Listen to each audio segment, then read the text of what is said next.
Peace, y'all. Now, some of y'all keep saying, just like I keep saying, that it looked like UConn can't be stopped right now. And to be honest, technically, I haven't seen a lot of teams right now that can change my mind. But the real conversation for real is which teams, which sleeper cells in this March Madness can knock off one of these number one seeds way before the Final Four that can shake everything up. I need y'all to hop in the chat live, get in the chat and get active because right now we about to tip off episode 74 of Her Court, Her Rules. This is your girl Najah Lee. Welcome back, y'all. Man, listen. This episode is going to be a little bit different because I want to talk about March Madness from a different perspective, right? Y'all know over here on Her Court, Her Rules, everything we do, we go upstairs with it, right?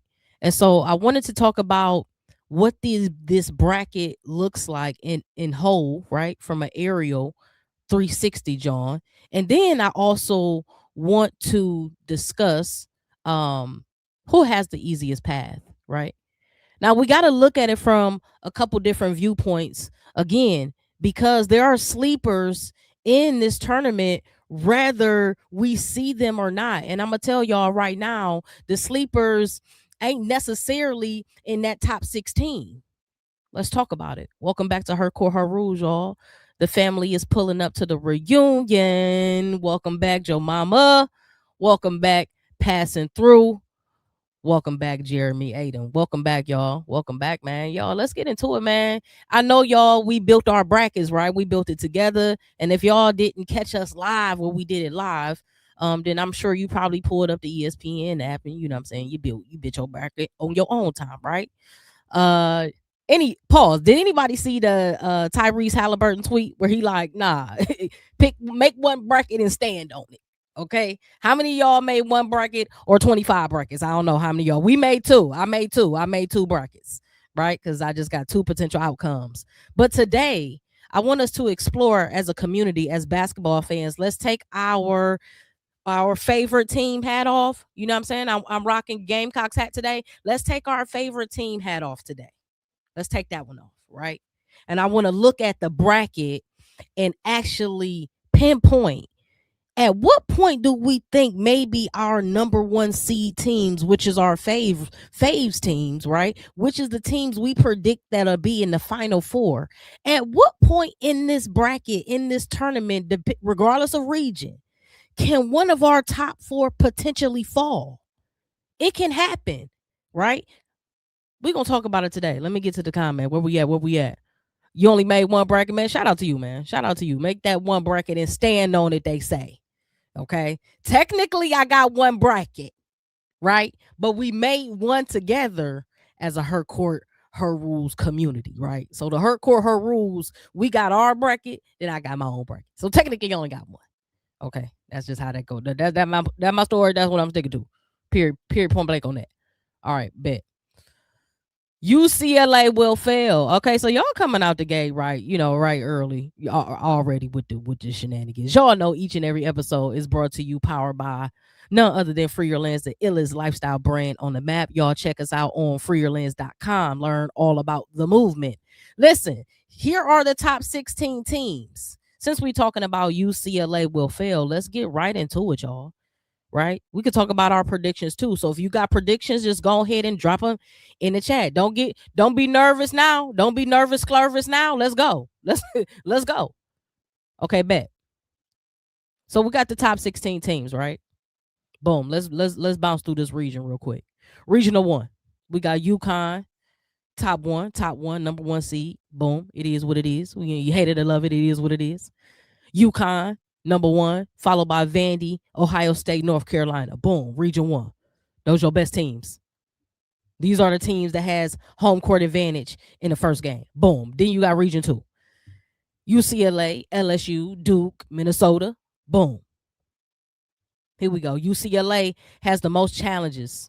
We're going to look at their road in a minute for sure. Regional 3, we got Texas, Michigan, Louisville, West Virginia. It's all tough competitors right there too. I ain't gonna hold you. Then we have Regional 4, South Carolina, Iowa, TCU, Oklahoma. I feel like all these teams got their pros and their cons. Every last team in every region has their pros and their cons, right? Their weaknesses and their strengths. But my conversation that I'm bringing forth to the family reunion, to the picnic, to the table, is this. Outside of these obvious teams, we know we have our top 4, and we have the ones that they on your heels. The Iowas, the Michigans, the LSUs, the Vandies, they on them number 1 seeds heels. Everybody else, the 3 seeds, the 4 seeds, we already know that they are potential upset teams. But let's talk about the teams that are not pictured here. The teams that we don't see, that are really not being discussed, that's really not barbershop talk right now, right? Okay. The first team is actually on the menu. It's actually a part of the top 16 teams. But again, I feel like the people not talking about them, right? That's Iowa. To me, Iowa, in the conversation again, the question, which one of the number 1 seeds do we think can fall first? And at what point? Because if one of these number 1 seeds fall before Elite 8, that means everybody's Final 4 bracket already boom. So if one of these, y'all ready to talk about it? Y'all ready to talk about it? Y'all ready to talk about it? I can't wait. I've been itching to talk about it. I've been itching to talk about upsets. Because in March, ain't nobody safe. Ain't nobody safe. Even our number 1s. You know why? Because we came into this March Madness, even as the season was ending, and we were starting to agree that this tournament seems more balanced than it's ever been. It seems like, yeah, we got UConn as a favorite, but boy, if for some reason they ain't clicking like they normally be clicking, and you can say it about all teams, but for real, we see more flaws in teams this year than we've seen in prior teams, right? And UConn technically has gotten better this year, and we talked about why. We talked about how their team has evolved, with camaraderie and just morale and, togetherness, and playing like literally like a heartbeat, boom, boom, everything is always in sync. They fluid, right? That type of thing is built on chemistry and trust and longevity and rapport, and over time, right? And then, but you have the other teams that is kind of is creeping up to being like, y'all ain't the difference between y'all's greatness and ours. The margins are not that wide. It used to be UConn and then everybody else. But now I feel like it's getting to be a little closer of an even playing field. If I am I stretching? Am I reaching? Am I bugging? If I'm bugging, tell me. My Final 4 is UConn, LSU, Texas, South Carolina. My boy said UConn, LSU, Texas, South Carolina. I actually, if I wanted, I was teetering doing about a couple more brackets just for my own giggles, right? And I didn't complete the bracket, like submit it and save it, but I do see a path for LSU being in the Final 4. Again, we talked about it, right? We talked about how we need to put more respect on those Tigers' names because they've been here in the last 5 years. We go back to this top 16 in the last 5 years. We can say what we want about LSU and how maybe they've played, have had disappointing moments this season. But the reality of it is that you can count how many champions are on this thing, and there's 3 of them. LSU is one of the most recent ones too, right? So when you look at the recent winners, you got UConn, you got South Carolina, you got LSU right there. Boom, right there. Ain't no Baylor. That's old Kim Mulkey. Ain't no what we doing? Ain't no Stanford. They not up here. They not even in the conversation. Why? Tara retired. Boom. She retired. Whole lot of shit gonna change. Just that is what it is. Your mama said facts you speaking, saying UCLA may fall first. That's what I'm saying. We gonna put y'all thoughts in the chat right now. Again, I always focus and I put a lot of energy on the chat because y'all help feed the conversation as well. So I pay homage to y'all. So the more engaged y'all are in the chat, that just make the I'm trying to tell you, we cooking with grease. We cooking with grease. Ole Miss is the sleeper, and we know whose bracket they're in. Oh, again. Let's talk about that. Iowa may fall before Elite Eight. They may. They can also be a sleeper and taking out, South Carolina. The Iowa match up kind of well with South Carolina for real. I'm not gonna hold you. We could talk about it later. And Stanford won in 2021. Absolutely. Farrell gonna keep the stats. Shout out to you. If Oklahoma get past Michigan State, they can knock South Carolina off in the Sweet 16. You see, when we really start to think about it, our faves they don't look like that. I mean, they look good from afar. You zoom in on them, they look real regular. Pass. Farrell said, hold on, pump your brakes. That ain't happening. Not happening, not true. Let's talk about it, man. Let's talk about it. Let me get this bracket pulled up again. I got a question for y'all because there's a couple more teams we ain't talking about. Nobody said that Texas was safe, did we? It's a dog over there in Texas bracket too, right? Let's talk about it. Are a couple of these teams real threats? We have Oklahoma in the mix. We have Ole Miss in the mix when we talk about upset teams, upset potential teams. I think it'll be a little bit more difficult for certain teams like a Notre Dame. However, they could begin their upsets a little earlier in the tournament before they get to the dogs in UConn, but way before that, right? So I feel like we need to go back to the bracket, slow down a little bit, right? And just look at what may happen. Again, this is March. Iowa's not a match for South Carolina. I don't know. That's last South Carolina. What you thought? What was that? You don't think they could do that again? You think that's a one and done? All them turnovers. Know how good Iowa play defense? They get to turning the ball over, then what? Okok get in foul trouble, then what?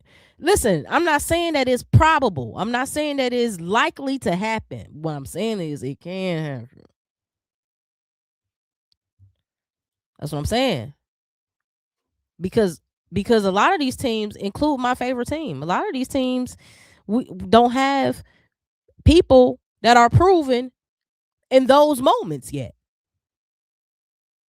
You need more than one. And unless your one gonna fill up the entire stat line, that's one reason why I got Notre Dame up there. Hello? Not only is she understanding of the moment, understanding of history, of legacy, understanding of how talented she is in these moments, she know that she could take it over. And if you know and you got the confidence that you could do it, come on, man. What we doing? What we doing? So let's talk about it. I'm gonna pull up this bracket here. I'm gonna pull up the first bracket here, and we shall look at. Okay. Okay. Let's go. Hold on. Raven will give Cheat Chat a run for her money and everything. Starts with her. If South Carolina gets Stokey in foul trouble, all they have is Eddie and both in foul trouble in the last game. That's true.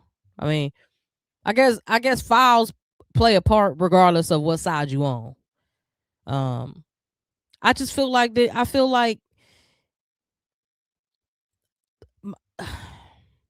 I'm used to South Carolina displaying a little bit more poise in certain instances that they just haven't recently, and that kind of worries me a bit. It doesn't worry you. That kind of worries me a bit. I'm not worried with Dawn. I'm just worried with uh I'm worried with some of the those that we call the hitters. That if I'm gonna be completely honest. If I'm gonna be completely honest. Cause they just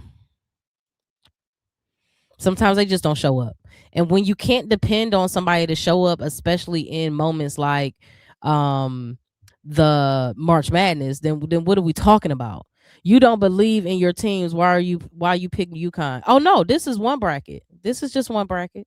I've got two brackets. Cause I got different brackets to show y'all different routes. Different routes. Don't believe in my team. That's crazy. Blasphemous. All right, so now I got everything up. South Carolina had rest, and Dawn said that was the key, so they will be poised. Now she did say that. She absolutely did say that. She did say that. Now they just gotta live up to what she said, right? So you gotta act it out now. We heard it. We heard it. You know what I mean? Now you just got to stand on it. So do I believe that they are the team to stand on it? Absolutely. That's why I'm not too worried about them. However, we still got to talk about the potential ops right across the street. I'm worried with Don. If she don't allow Tanaya to play more like she did at FSU, I don't think they could win it all. See, that's what I'm saying. See, I ain't the only one that's a little bit, what's going on here? Can it be? Can it be? Again, like somebody said in I think it was Keontae, chinks in the armor. Can it be that a little bit of expose happened with the Texas loss? I'm trying to tell you, they looked regular, and once you show me that you can be regular, it's hard for me to now see you go back to seeing you as Thanos. I'm sorry, because now you just showed me your face. You feel me? We supposed to be John Cena. John Cena, no face. Okay. So Dawn already say Tanaya will have a breakout game, 30 or close to it. Now here's the thing. I believe that to be true though, because she's definitely due for it. We know that. We ain't got a cap. We've been waiting on Tanaya to be Latin. You feel me? Like, where you been? I feel like you just been half of yourself. No, I need the whole thing. You feel me? I don't need off brand. If it ain't real, no deal. You can keep it. So I'm expecting her to be who she was in moments, in sparks, and be able to take over the game in moments, in sparks. There are gonna be moments when we just need you to go ahead, get six straight real quick. Get us back afloat. Stop the bleeding. She can do things like that. But I feel like she just been playing with a little bit of hesitation, and I need her to let them chains off. Let's go. Take the training wheels off. It's go time now. No excuses from nobody. South Carolina has what it takes to win it all. We don't have to go 38-0 to win it all. That's absolutely true. It's hard to go undefeated. UConn didn't go undefeated last year and they won it all. Hard to go undefeated and win it all. It's even harder to, be there, won it all, and in multiple different ways. Dawn has done it both ways, right? Been undefeated, won, lost a game, won. So, like, it's hard. I feel like it's harder for somebody like Dawn to have been there, tasted it, keep tasting it. No, she right there again. And come on, now all we gotta do is get over the finish line. Now what we just gotta continue to do what we always been doing. Tonight needs a breakout tournament. One bad game and you in Cancun. That's crazy. But that's with any team, absolutely. I mean, it's do or die, right? You know what I'm saying? Put up and shut up. Put up and shut up. All right, so let's talk about it. So let's talk about Region 1. Let's talk about Region 1 first. Okay, because we're going to talk about the teams that are not just the top 4 seeds, but teams that we aren't expecting to do the impossible. And it can happen well before the Elite 8. It can happen in the Sweet 16. It can happen in round 1. No one is perfect, so I trust Dawn that there will be some lineups and plays that we won't expect with Lisa that'll help the bigs. Everyone better watch out. Yeah. The thing about Dawn is like her clipboard game crazy. Like her clipboard game crazy. Them side out plays, them into the when you got less than 5-second plays, like, you know what I'm saying? Her just off the top, yo, Dawn Staley would be a cold little rapper for real. Cause that mean, you know what I'm saying, her pen game would be cold. She from Philly. She probably need to get on track with Meek Mill. Y'all can pay me later for the idea. You feel me? It makes sense. Let's talk about it. So we got UConn Regional 1. UConn Regional 1. They're the number 1 seed. I don't expect nothing fancy happening with them. You know, really, the UConn, can we just agree that they potentially will be, you know, in the Final Four? But let's talk about their route. So we got UConn, UTSA. Boom, go ahead. We're gonna check that. UConn, Iowa State. Yeah, we're gonna check that. Iowa State, they don't stand a chance. UConn versus North Carolina. North Carolina don't have enough. I don't think North Carolina has had enough in quite a long time to compare with UConn. That's okay. We're gonna go ahead and move past them. Boom, Vanderbilt. This is where the real competition comes into play. Let's talk about it. Let's preview the game.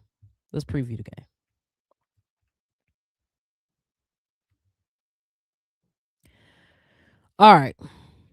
So I picked UConn over Vandy. But let's look at the team summary here. So we know some of the usual suspects, right? We know Michaela Blake's.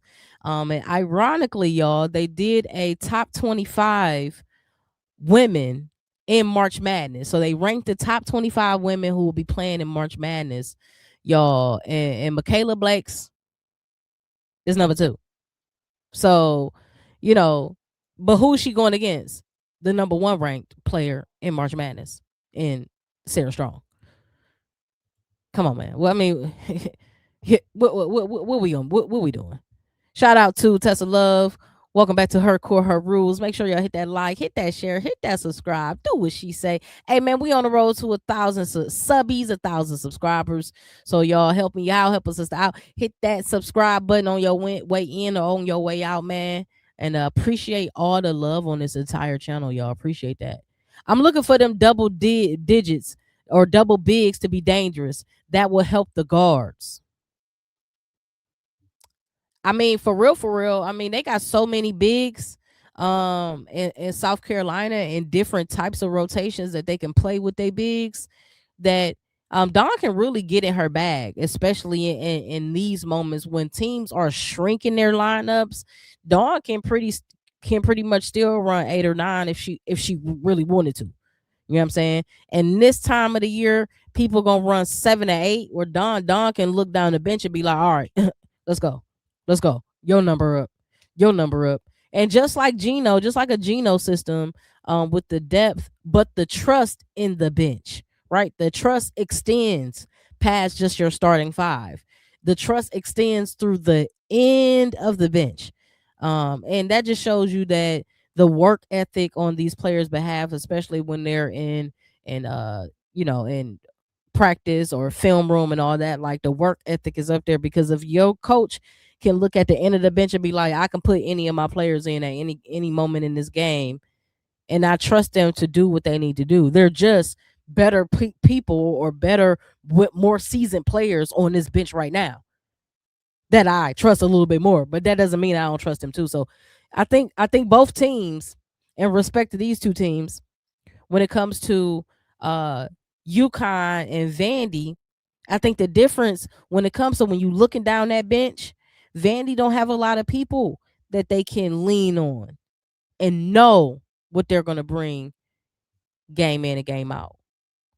Whereas we know the exact opposite is the case for UConn, right? They have more than Sarah Strong. Sarah Strong is one of those, right? But look at the second best player on this team. The second best player on this team numbers are almost the same as the first best players on this team, right? Look at the difference over here with Michaela and Aubrey Galvin. And shout out to Galvin. She's a rook. She's a freshman. But look at the difference, though.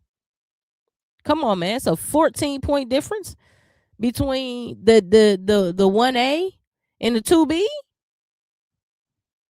That's wild.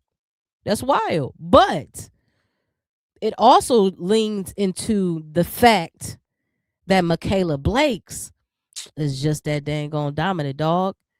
So you know what I mean, sometimes when you running with one of them, like you can defer. You already know who got it. You like if you on a team with Brian, let's keep it with the women, right? If you on a team with Stewie, you can defer. You on a team with Asia, you can defer. Kelsey Plum, you got it, dog. You feel me?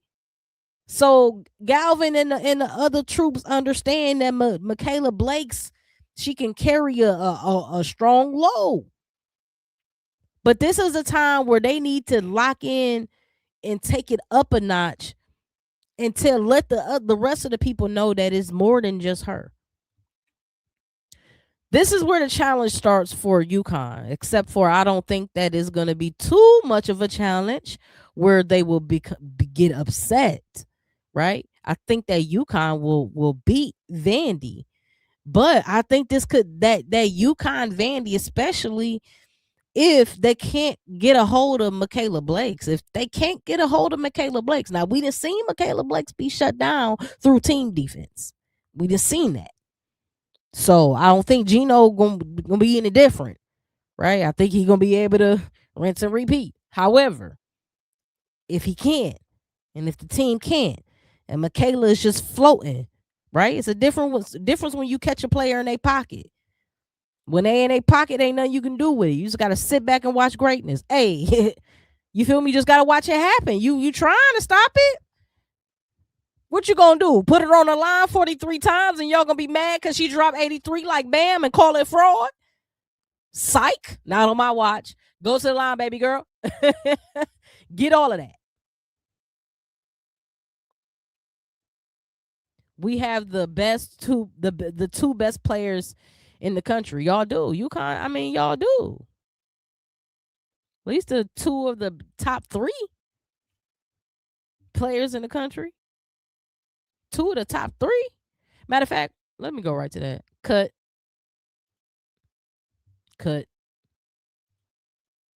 Let's go to this top 25 players real quick, cause let's bring it out. Bring it out. It's hard to yell when them lists is in you. Come on. Top 25. So number one player to watch in March Madness. They say Sarah Strong. They say Sarah Strong is the best player in the NCAA. That's what they say. I don't know if I disagree. I don't know if I disagree with that. I would not disagree with that at all. Shout out to Sarah Strong, man. Number 1 player to watch. Followed by Michaela Blake's. See, y'all see the problem there? We're going to have Sarah and Michaela is going to face each other regardless in this tournament, and it's going to be a battle. Now, is the rest of the team going to show up? Well, we know Fudge showing up. She top five. Ranked number 4 on the top 25 player list. So, come on, man. That's a cheat code. Whether they were up in the Big East or not, that's a cheat code. Okay? It's also a reason why I started this episode talking about Notre Dame. We're going to get into a little bit further in the episode. But Big Hannah, Big H, Big Double H. You feel me? She's just a game. She's a gamer. She's a gamer.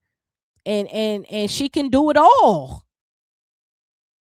So when you have a player that can do it all, that's the type of player that can tip a scale. That's the type of player that can single-handedly win a game for you.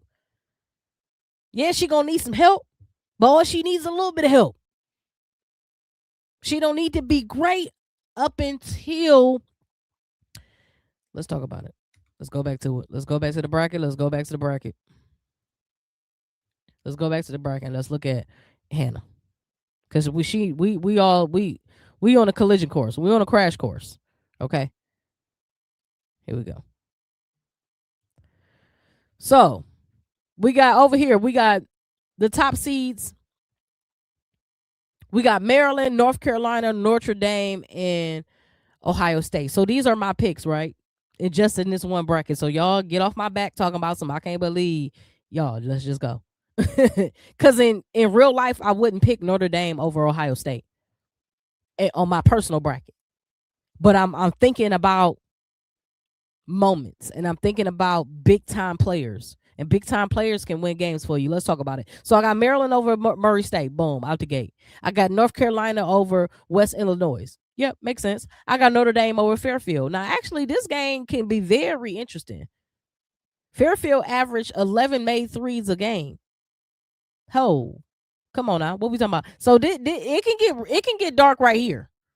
Actually, now Notre Dame are the clear odds in this. But if you ever wanted to put $5 on something, it'd be this. It'd be this one right here. Vandy a year early. Yeah, they ain't got enough people over there. Flip, Jelani, Joyce, and Bess, and Olivia Miles.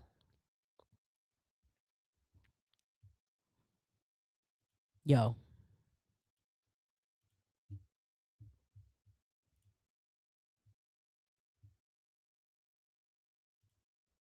This top 25 is crazy. And I had to cut back to it real quick because we looking at the bracket and we about to look at Notre Dame. Hannah's ranked number 3. And Hannah is on a collision course to Vandy. Michaela Blake's.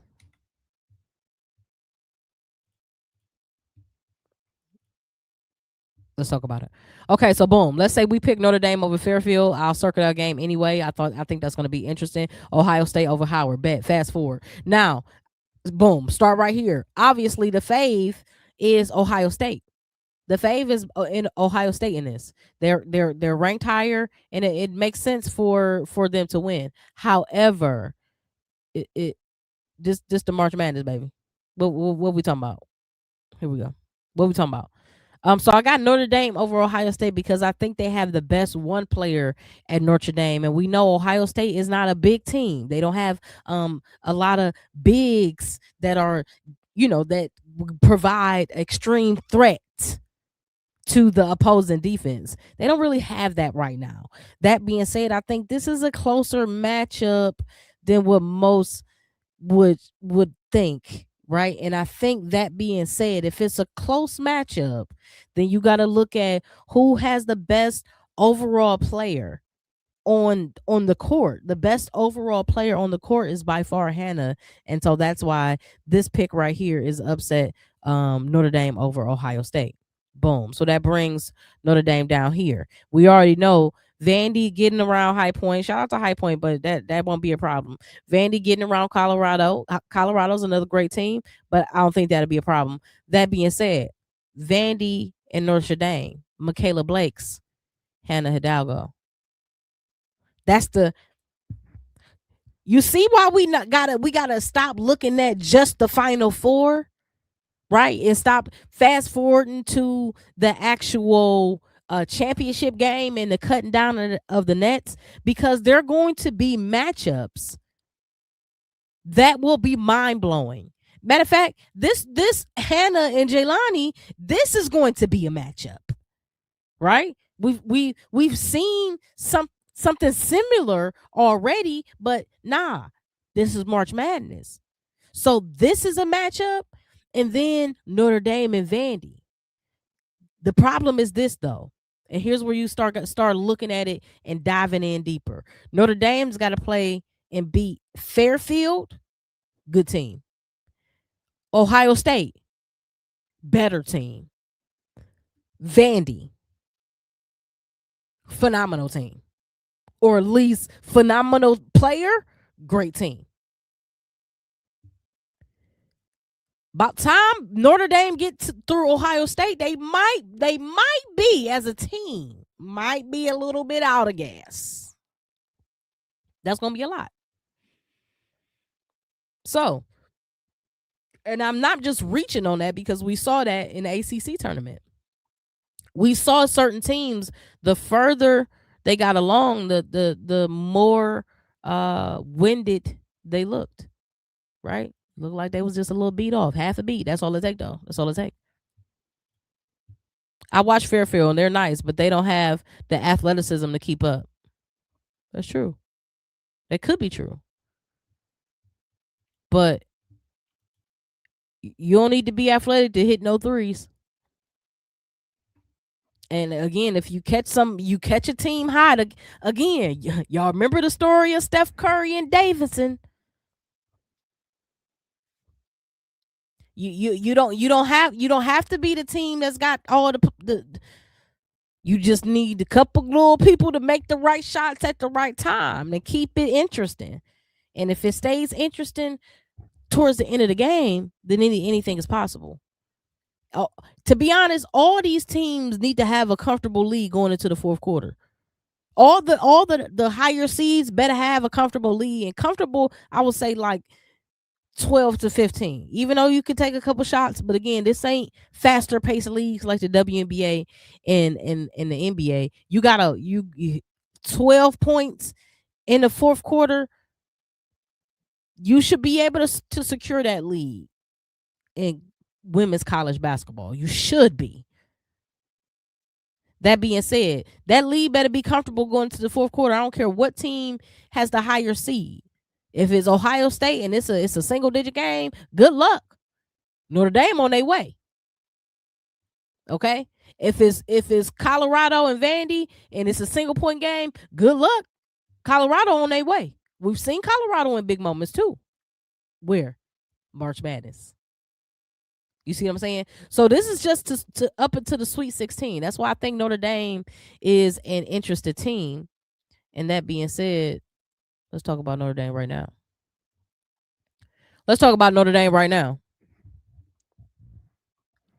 Offensively, they average 77.9 points a game. So they give them about 78 points a game, right? They own the glass offensively as well, about 10 rebounds a game. 14 assists a game as a team. 13 turnovers as a team. That's not. I'll take it. 46% shooting. Let's break this shooting down. They are shooting 35% on threes, averaging about 18 three-point attempts a game. They average about 15 free throw attempts a game, and they shoot about 78%. 79%. Okay. Offensively, Notre Dame is a fair team. Pretty fair team.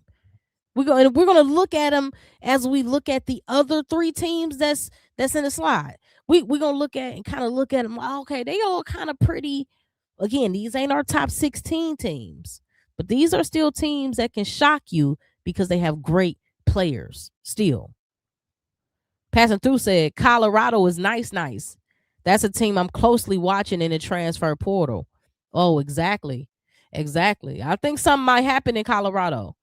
I think, and then it's just a lot of extra lights in Colorado because of football, right? So when you at a team that's kind of like turning up the dial when it comes to media, that's the kind of energy you want to be around. It just is what it is. That's the kind of energy you want to be around.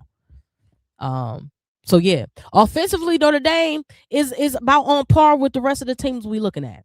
However, Notre Dame's again path just to the Sweet 16 ain't sweet. That's just to the Sweet 16, and it can all stop here, right? Put y'all predictions in the chat. If indeed it is Notre Dame versus Vandy in the Sweet 16, Hannah versus Michaela, who y'all got? Let me know.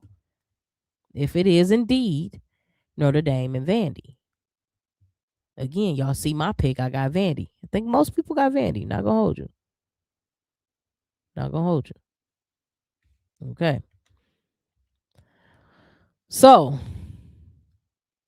Vandy again. Vandy and UConn is on a collision course. I believe. I believe that that's pretty inevitable here in the regional 1 bracket. Okay. Let's look at this regional 2 bracket. Regional 2 bracket, we got UCLA, California Baptist. You know, we know how that's going to go. UCLA, Princeton. Shout out to Princeton. We know how that's going to go. UCLA and Ole Miss. If it's Ole Miss. So let's backtrack. Let's pause right here. Okay, let's pause right here. We right here. Okay. Elite 8. And we are trying to determine if Ole Miss gonna make it. Let's backtrack. Ole Miss versus Gonzaga. Yeah, we see that going through.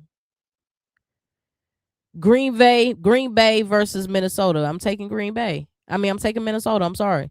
So I got Minnesota, Ole Miss. That makes sense, right? All right, that ain't a reach.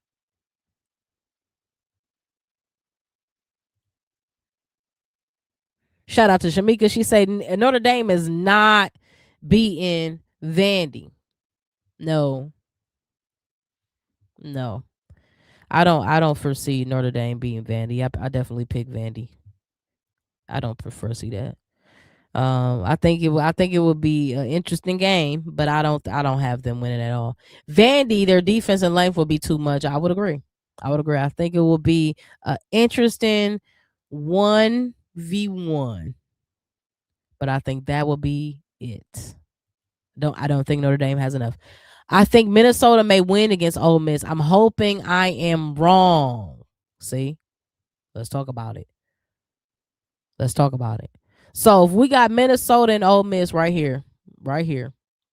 So it's about even. More people pick Minnesota to win than Ole Miss. But Minnesota is ranked a little bit higher. But let's talk about the top players here though. You got Cody McMahon. We already know that. Cody McMahon. Then you got Tori McKinney. I think the people over here at in Minnesota, I think they kind of fly under the radar. I think Minnesota specifically as a team, though, has kind of flown under the radar. And that's kind of what you want going into March Madness, like to be a team that is good, is a threat, but to not have expectations from mass media or expectations from fan base, or you know what I mean, just those weights of that extra pressure, especially when you haven't done it before. That's something that you don't really, you ain't necessarily advocating for. That being said, I think you know what I mean, shout out to Shamika. I think Ole Miss better be right. Ole Miss has been way too inconsistent. I would love for them to show out in the tournament. They definitely have the talent. They got talent for days, and that be the thing that bothers me.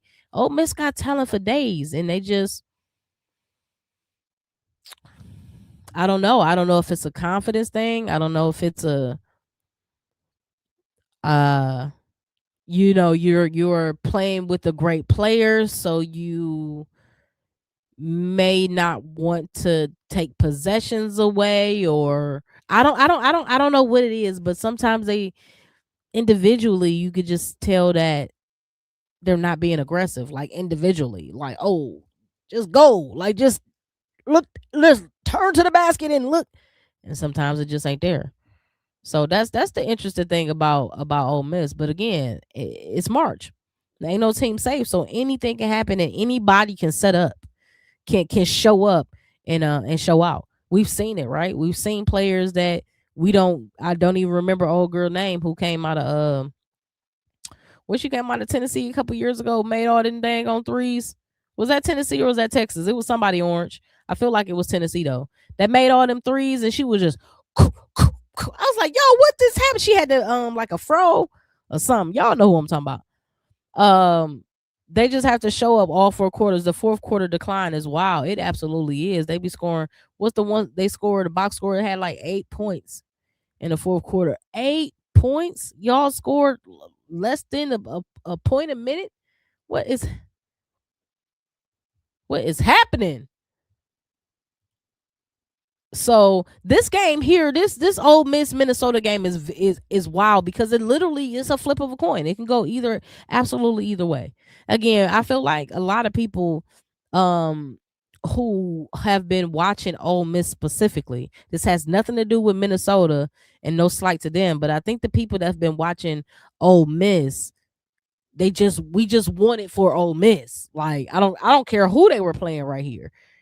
I just want it for Ole Miss so bad, and they're so close in ranking to Minnesota. They they 4-5, so it's not like I want Ole Miss so bad that I'm picking them to beat UCLA. That's where the buck stops, right? For Ole Miss, shout out to them. But once they get to UCLA, it's always get on, pack it up, right? But this Minnesota game is that game is interesting. So that being said, we looked at the route that it takes for Ole Miss to get to UCLA. Once they get there, I think that's over with. So now we got UCLA. We didn't fast forward UCLA here. We got UConn here, right? Then that's two. That's two. This the top. This the top. Now let's look at LSU. We talked about LSU last episode. And we talked about LSU was one of the biggest sleeper teams in the whole tournament. And there's a path for them to get to the Final Four. There's a path for them to get to the Final Four. As a matter of fact, if they go ahead and beat UCLA, hello. So this matchup predictor here, this one is critical. Again, everybody, the majority got UCLA winning, but LSU been there, done that. They have a coach that's been there, done that, right? So they have a player that's been there, done that. So we gotta look at LSU as being real threats to UCLA this year. This year ain't last year. You know what I'm saying? Yesterday's price ain't today's price. So I think if anybody can upset UCLA, I think it's LSU.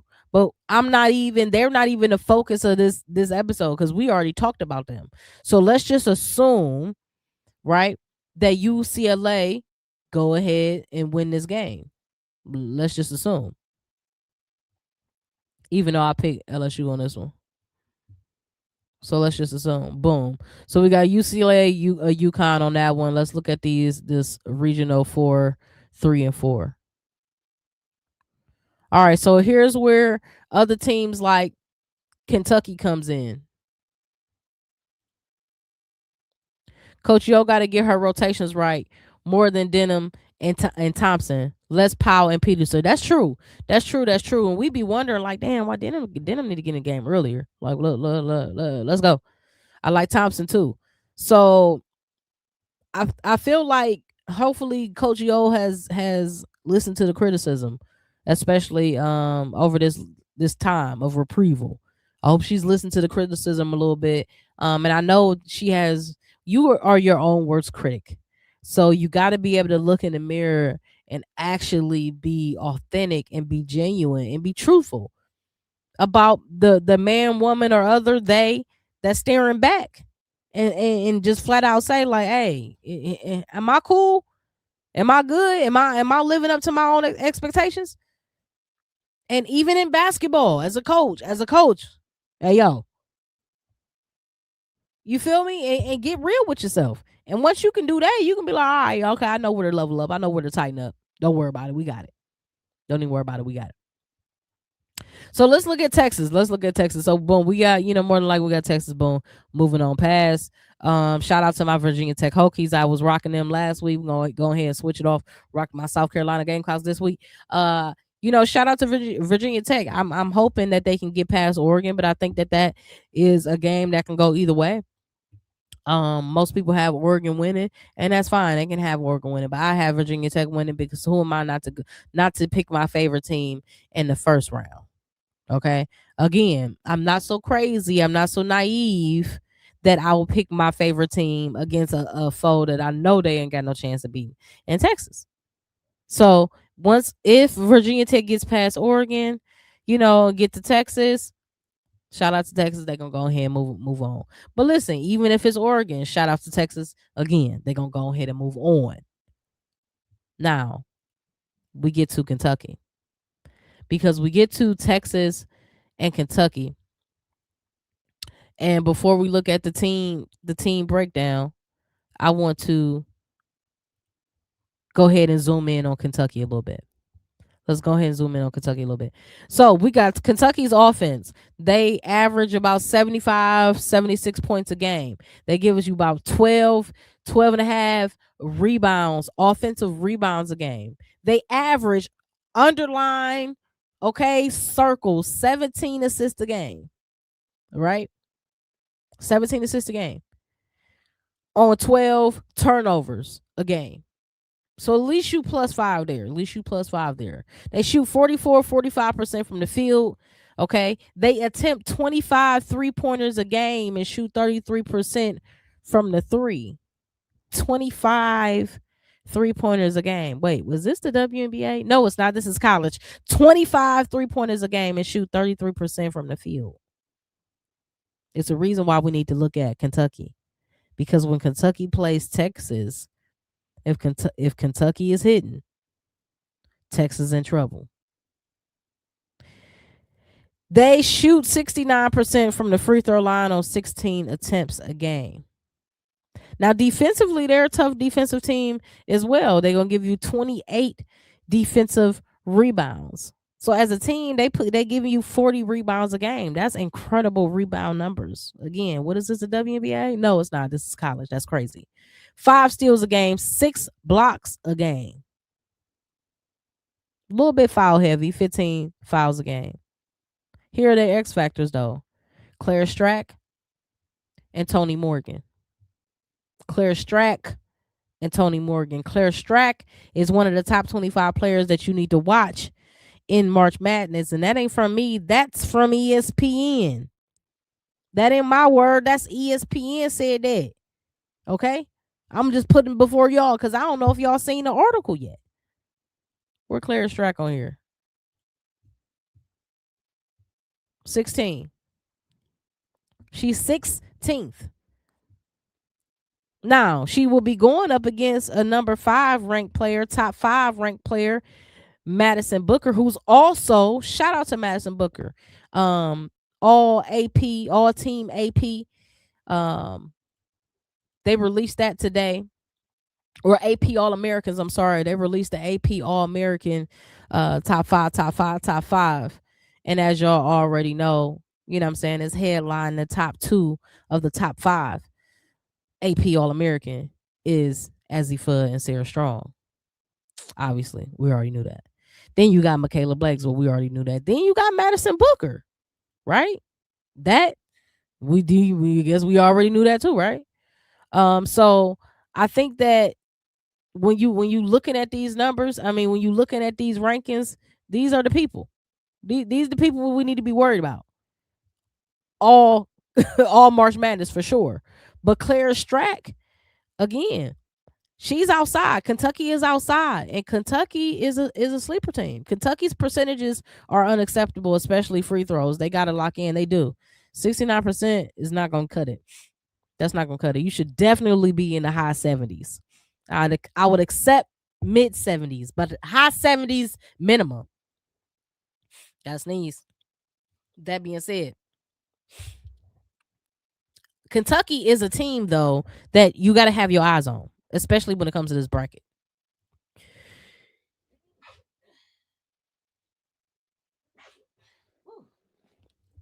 Ooh, bless me. All right, especially when it's coming to this bracket.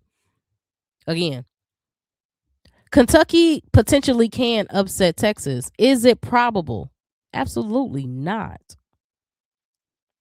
Is it possible, though? Yes. It absolutely is possible. Look at their 2 best players. Again, Claire Strack, Toni Morgan. Their numbers aren't that much different from Maddie and Jordan Lee. Right? And did y'all see what Claire Strack just did? When her jumper is on, good night. Good night. Jazzy and Raven too low for me. Beers got to drop all them fouls she be committing. She will. I mean, she be fouling, fouling, fouling. She be fouling, fouling, fouling. And her foul trouble is why I'm not really worried about Oklahoma. Even though I think Oklahoma, I think they're gonna get as far as they can get. And that might sound crazy, but I don't think it's gonna be. I don't think they're gonna shock nobody because I don't trust Reagan Beers at all. I just don't, and I'll never. That just is what it is. So Texas and Kentucky. I mean, even though Texas is the absolute favorite, as they should be, #1 seed, but I think it could get spicy right here. And here's hoping again. Kentucky got a path to go to. They got to go through Miami, Ohio. I believe they'll get there. I'm sorry, James Madison, JMU. That shouldn't be a problem for them. But then they got to get through West Virginia, and that can be a problem for them too. West Virginia, I mean, Big 12 champs, right? Beat TCU, big game. So if Kentucky gets through West Virginia, then they will have to do the impossible, the improbable, but very possible. Okay, very possible, but not that probable. They will have to get through Texas. Can they do it? That's the big question. Can Kentucky replicate what Texas did to South Carolina and play the perfect game? If Kentucky plays the perfect game against Texas, who you think winning? In my mind, I would have Kentucky winning. If they play a perfect game. Odds are they won't, though. Odds are they won't. Why? Because I think they might get beat up a little bit right here against West Virginia. This West Virginia game, I think it might beat them up a little bit. I don't know if they're going to be able to bounce back. Even if they beat West Virginia, I don't know if they're going to have enough in the tank to bounce back and beat a pretty fresh Texas who didn't really have that much competition. I think they're going to blow out Virginia Tech, my Hokies. I don't think that's going to be a problem. But this is the game. This is the game. First game, part one to the upset. Kentucky versus West Virginia. Kentucky got to do what they need to do and get past West Virginia. Gonna be tough, but I think they could do it. That being said, can they get past Texas? We gonna see. We gonna see. Then, so you fast forward. Let's say you do have Texas winning. You do have Texas winning. Texas and Louisville can be a problem. Texas and Louisville can be a problem. They got a lot of threats over there on Louisville. And they got a lot of people that ain't scared to show up and score. So, unlike some of Texas's past, right? Their routes. If you lock down one player, you pretty good. You're pretty, fair on that. But Louisville, you're gonna have to concentrate on about three players over there. Richmond versus Nebraska just tipped off. March Madness is officially here for the ladies. Okay, let me get to the scores. Richmond, Nebraska. This actually gonna be a good game, I think. Damn, they scoring already, ain't they? Yowza. Yowza.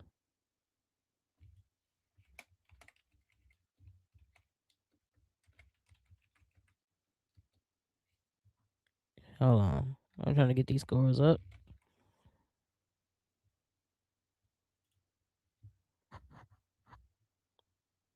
Alrighty. All right, bet. Happy March Madness, people. Happy March Madness. I feel like we need to break open the corned beef sandwiches and all that.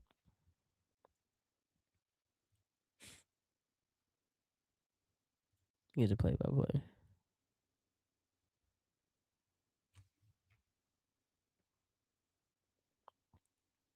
Okay.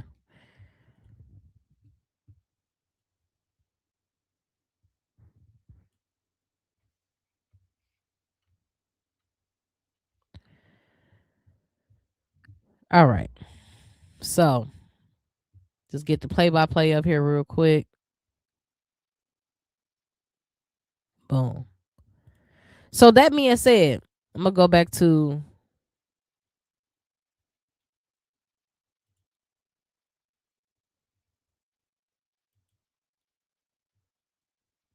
let me go back to this bracket real quick and wrap up this, and then we can go back to the game.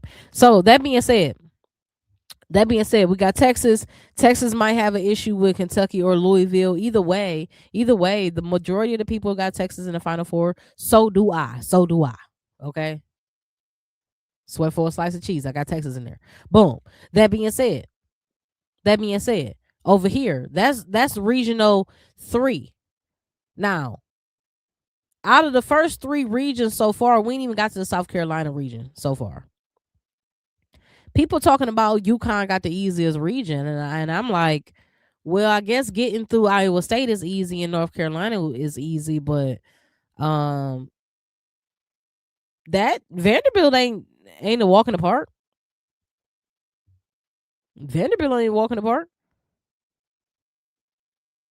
Ole Miss's regional 2 is a difficult region. Okay. Look what you got in here. Ole Miss, I mean UCLA don't have that many problems, but Ole Miss will. LSU got a road to take. Okay. LSU got some travels to go. Okay. Villanova, they're gonna have to play Villanova. Now I think they're gonna beat them, but they're gonna have to play them though. They ain't no easy team. Shout out to y'all for putting me on. I had to do my research. Had to do my Googles. Then they got Duke. Duke ain't easy. I think Duke gonna beat, Baylor and all that, but Duke ain't easy. Then they got UCLA. Come on now. So this regional 2, I believe by far is probably the hardest bracket we've seen thus far. We haven't even looked at regional 4 yet. Welcome back, Keontae. Welcome back. We still got the family in the reunion. What up? What's goody?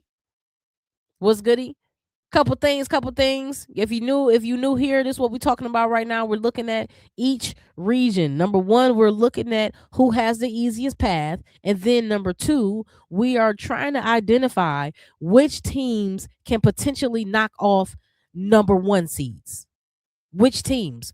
We just circled Kentucky. We think Kentucky may have the potential to knock off Texas, right? Over here, we looked at Ole Miss and UCLA. Can they do it? We don't know. LSU and UCLA. Can they do it? We don't know. However, if anybody can beat UCLA, I think it's LSU. Then over here, the upset started pretty early because we looked at Notre Dame and Ohio State. Then we looked at Notre Dame and Vandy. Okay. So I think that let's get to regional 4 real quick. South Carolina, boom. Yep. USC, boom. And then Michigan State. You know what I mean? I think Michigan State, we could circle it. But I ain't really worried about that.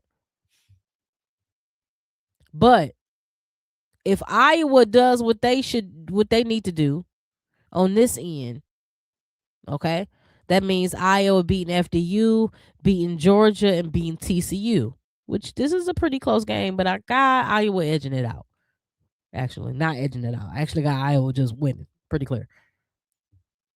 That means that in the Elite 8, we're looking at South Carolina versus Iowa. And I think it could get interesting, y'all. Again, I think Iowa's a sneaky team, bro. And they just won it. They was just in the dance a couple years ago. They was just right there. Vandy is the best number 2 seed. UConn play is tough. I like Michigan chances to knock off Texas, especially if they hit a hot streak with the threes. I just told y'all them threes. The same reason why you saying threes with Michigan and I'm saying threes with Kentucky. Either way, I think we both diagnosed. We agree that we've diagnosed potentially Texas Achilles heel, which is that 3-point line. So, that's crazy that you just said that. Shout out to you. Welcome back. So I think South Carolina and Iowa, that's gonna be a game. I think that's gonna be a game. I think we need to look at that game a little bit more. Look at that game a little bit more. Here's why. Stokey is a problem down there. Stokey get either one of these bigs in foul trouble, and just her energy alone. And y'all know Iowa fans travel, so that's gonna be these big matchups is gonna be crazy. Ava's a baller. Look what what we doing, right? Again, we said that Tanaya Lasson got to show up. She got to show up big. She got to show up big. Um, this SEC championship loss is tough. This SEC championship loss is tough, and we gotta tighten up. And this is the November loss.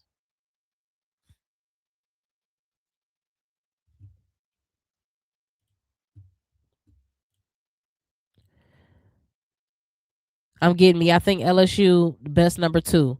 We have already seen Vandy best. I don't think we've seen LSU best. Now that's underlined. I don't think we've seen LSU best. Well, at least we haven't seen their best in a while, in a long while, right? Not in a while.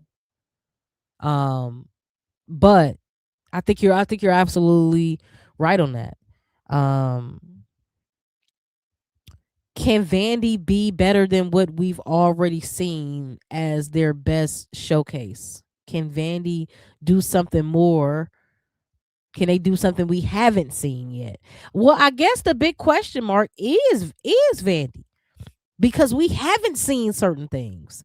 So I guess my pushback is that we've seen almost everything that LSU can do. We just haven't seen them do it recently, and we haven't seen them do it consistently. There's still some unknowns over there with Vandy. So maybe it's a little pushback there. Texas is the most vulnerable in their bracket with Kentucky and Michigan, and Louisville might get Texas. See, they got Kentucky over here. Again, whoever comes out of here, whether it's Louisville or Michigan, it's going to be a problem for Texas. Whomever, Louisville or Michigan is going, yo, and that's after they got to face Kentucky. So I think this is going to be interesting. They going to have 2 difficult games back to back. Let's see. Will anybody else have 2 difficult games? Talking about our number 1 seeds here. 2 difficult games back to back. Ole Miss and LSU. That's a difficult game back to back. UConn, North Carolina, and Vandy. Nah. South Carolina, Michigan. Michigan State and Iowa are 2 difficult games back to back. So South Carolina and Texas is exactly where they're exactly in the same point. Once they get to this point here, once they get to the Elite 8, right? They are in difficult. It's gonna be a shit show from here on out. Okay. You got South Carolina versus Michigan State. That's a tough matchup, dog. It is what it is. You ain't got a lot of people picking Michigan State right now. But listen, Van Sluten, hello. If you know, you know. Okay. Now we know what South Carolina got, but again, there's some question marks over there around Michigan State. So this is a game. This is a game we need to watch. Do I think South Carolina is gonna win? I took them. I took them. Yeah, I think they're gonna win. Do I think they're gonna beat Iowa? Yeah, I took them. I took them. But I don't think it's gonna be as easy as, oh yeah, check the box, check the box. Nah, we gotta watch these games and we gotta be like this. Don't break my bracket, dog. Now I got in Don we trust. So I ain't never gonna think that Dawn won't be in the Final Four. I'm crazy to say outside my mouth that Dawn will not be in the Final Four. However, Michigan State, who really wasn't a problem before, is a problem now. Iowa's been a problem for last 4-5 years now, and I think they more of a problem this year than they were last year. So, tell me if I'm crazy. Michigan State been playing horrible the tail end of the season. I got a blowout in that game. South Carolina easy win. Hey, hey, you know how a good couple days off can reset some things. Good kumbaya, good meditation, good sauna, ice bath. What up, Miss D? Welcome back to Her Core, Her Rules.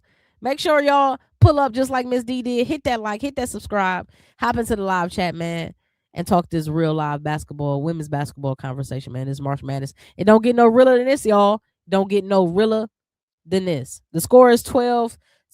I'm sorry, 14-16. Richmond, Nebraska. Nebraska got the high, leading by two. A little under than 3 minutes left in that game. So these two games for South Carolina, in my opinion, I think might be a little challenging, but I think it's South Carolina. What we talking about? Gamecocks. Come on. And then Michigan State over Iowa. Boom. So now you bring us here. Let's go up. Because this is what the Final Four, everybody predicting the Final Four to be. UConn, South Carolina, UCLA, Texas. Now, even though we look at these difficult games and we look at these routes, the only real is two things that can happen. Louisville can flip and LSU can flip. I think this side of the bracket is locked. I don't think nothing's happening over there. I think UConn and South Carolina got that in the bag. Let me zoom in. Oh, zoom out. You doing too much. There we go. I think UConn and South Carolina got in the bag. Not worry about that. But this side can get crazy though. Because if LSU do the unthinkable and knock off UCLA, which they can, LSU could be in the Final Four. We talked about it. Right? I wonder about Iowa. Mental state after that UCLA slaughterhouse, 50-point win. How does Iowa respond in the tournament? Big question. Big question mark. How? Well, we got to find out. But let me tell you something. Y'all remember just not that long ago, my dear Aces got embarrassed by the Minnesota Lynx. Embarrassed. And what happened? How many games did they win straight? 16? 17 games straight? Then they end up just going right to the finals. Swept the Mercury. That being said, not Mercury, what they call Phoenix. That being said, hold on. Who you having the games tonight? Who y'all got tonight? That being said, y'all, a 50-point blowout can inspire you. It can light a match in you that something. It's just like you ever got your ass whooped before? Real question. I mean, I feel like everybody done got bink pop before. If you ever run into somebody who really got hands, or even if it's your parent, and you be like, you know what, I'm just gonna. Mercury is their name, right? I'm tripping because I seen Mercury, and then that dang on Alyssa Thomas.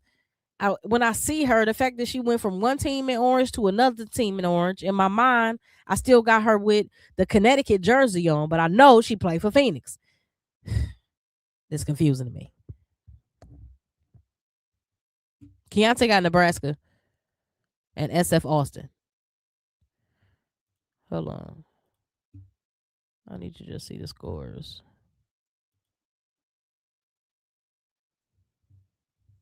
Stephen F. Austin.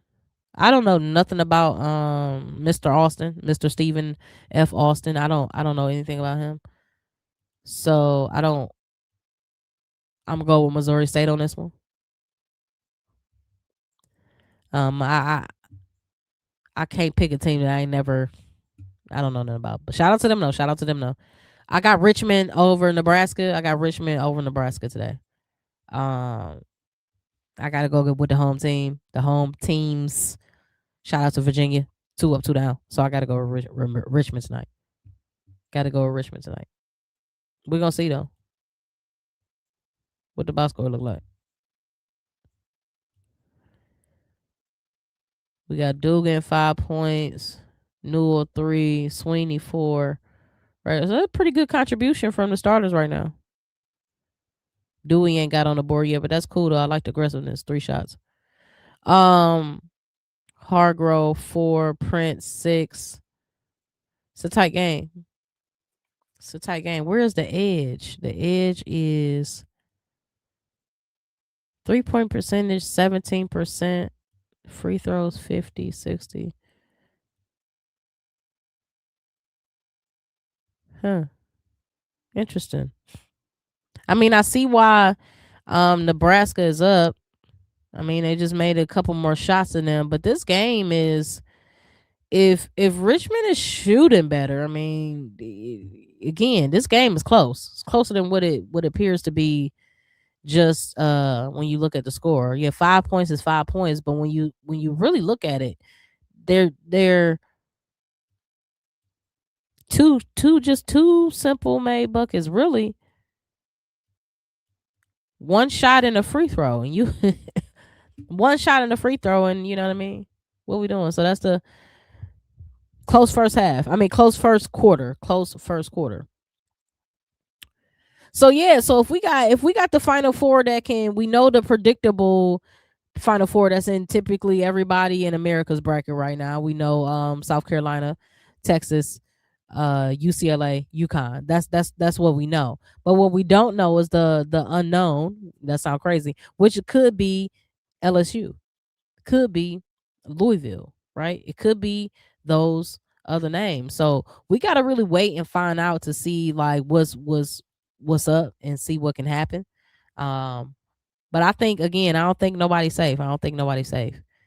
Again, I told y'all before, shout out to the AP All-Americans that top 5 just dropped. So shout out to them. You got Lauren Betts, you got Michaela Blakes, I'm sorry, you got Azzy Fudd, Sarah Strong, and then you have Madison Booker.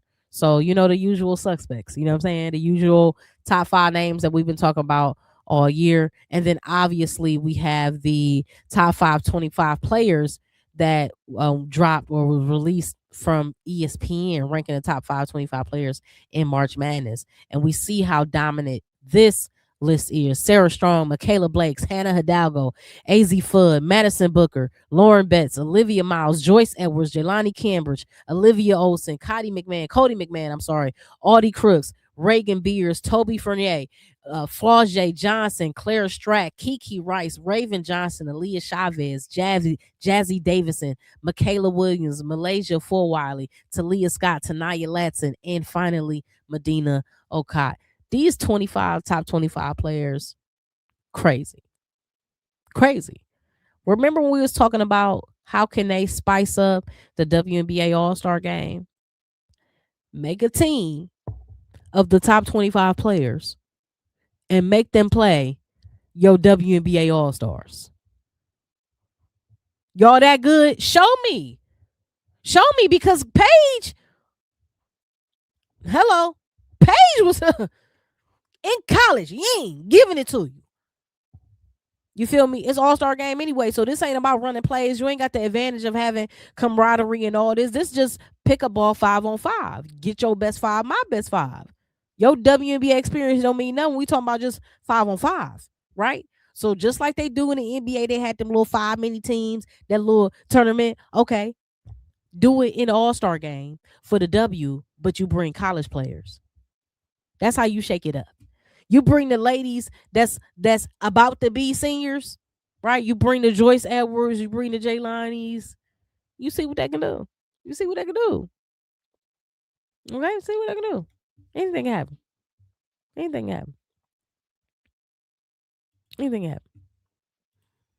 So this top 25 is crazy. I don't know. I think this March Madness is going to be more interesting than we thought. I think it's going to be more interesting than we thought. We ain't even look at Iowa's numbers. Hold on.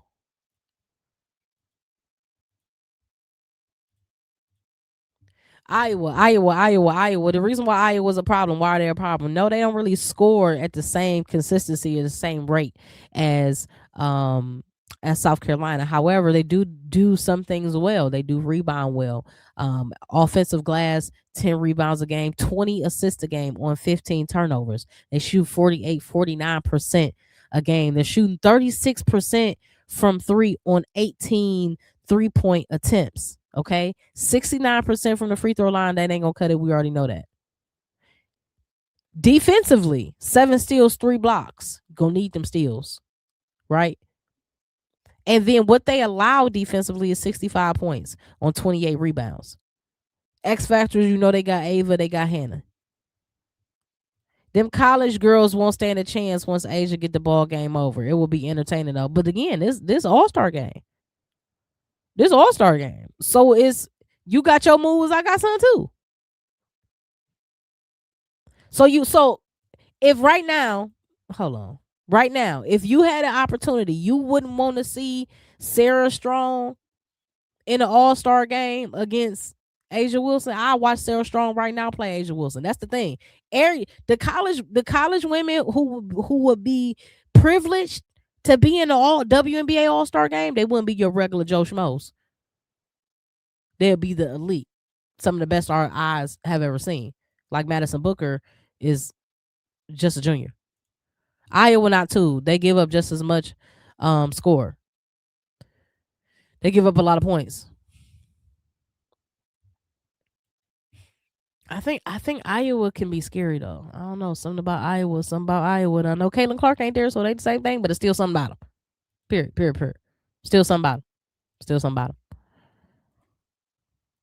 Now you see the defense with them other teams, and then we looked at what Hannah was providing. I say Hannah providing because you see the defense that Notre Dame is giving you every game, 13 steals a game, 3 blocks, but really these Hannah steals. This all her right here. That's crazy. That's really crazy when you look at one person, practically one person that's like is providing you a spike in one metric. That's wild. That's the Hannah effect. I would pay to watch that game, but the college girls not winning is what I'm saying. That's even a healthy juju. What if it's like a unrival format, right? When you got it ain't a I'm not thinking like a full 40-minute John. I'm thinking like 5-minute scrimmage Johns. You know what I'm saying? First team to 7. You know what I mean? Make it count. First team to 7. Make a little tournament. First team to 7. Boom. Gone. Out of here. Gone. Boom. Out of here. I think. You feel me? I don't know a lot, but I know something. You're. That being said, man, I appreciate everybody pulling up and rocking with me. Everybody pulling up and rocking with me with another episode, man. The schedule is changing. Just during March Madness, we're gonna give you a little bit more content, but we're gonna space it out Monday, Wednesdays, and Friday at 6 p.m. EST. That's how we doing it. That's how we doing it for March Madness. So as y'all know, Monday is our normal recap day.